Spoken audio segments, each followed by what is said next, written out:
Paul Watson is one of the most controversial figures in the environmental movement. A believer in direct action as opposed to protest, a man who believes that if the governments of the world will not protect the seals and the whales, then it's up to people like him. I've never regarded myself as a protester. I think protesting is a very submissive sort of thing. It's like, please, please, please don't kill the whales, you know. And of course they do it anyway. I think that you have to go in there and be very aggressive, but at the same time mindful that you stay within the law and that you don't hurt anybody. Those are the two things that I think we have to be consistent with, and if we do, then I don't see how anything else is really wrong. As long as you're not hurting anybody, you're not breaking the law, what else is there that you're doing that's wrong or unethical? I've always looked on Sea Shepherd as an anti-poaching organization, that we're opposing the poachers of marine wildlife, and we're destroying marine ecosystems, and so we're an interventionist organization, not a protest organization. In 1981, we landed on the beach in Siberia to film and document illegal whaling activities. We were the first people to invade Russia since World War II. And it was an invasion. We simply landed on the beach. And there were 2 Soviet soldiers patrolling the beach. And the evidence was right there. They were killing whales for fur farms. 45 minutes, we documented everything.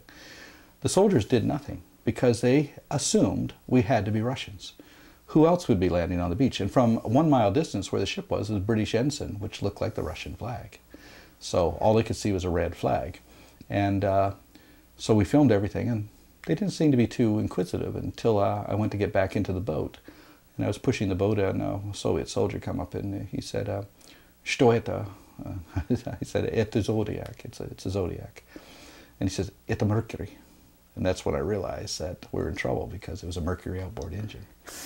So I turned my back to him quickly, and I began pushing the boat. And I said to the two, there's a UPI photographer, Eric Schwartz, and one of my crew. I said, "What's he doing?" He says, "Well, he's taking his gun down." I says, "Well, smile and wave at him, you know, like that, like you're, you know, it's perfectly natural," which they did. And that confused him. So he didn't know what to do. And I pushed the boat out, got in, and we motored back to the ship. We saw him running up towards the town. And we were feeling pretty good about it. We got the evidence. We're on our way down the coast of Siberia, and about an hour later, 2 helicopter gunships came out of nowhere and started firing flares across the bow. And then shortly thereafter, a big Soviet frigate comes in. They're chasing us down. They pulled up alongside, and the captain gets on the radio and said, "Sea Shepherd, stop your ship immediately and be prepared to board, boarded by the Soviet Union." And I said, "Well, we don't have room for the Soviet Union. We're not stopping."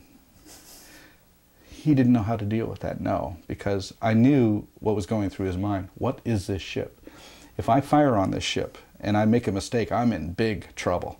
So his whole thing was to get orders from Moscow. He's not going to make any order, and that bought us the time to get back over onto the U.S. side of the line.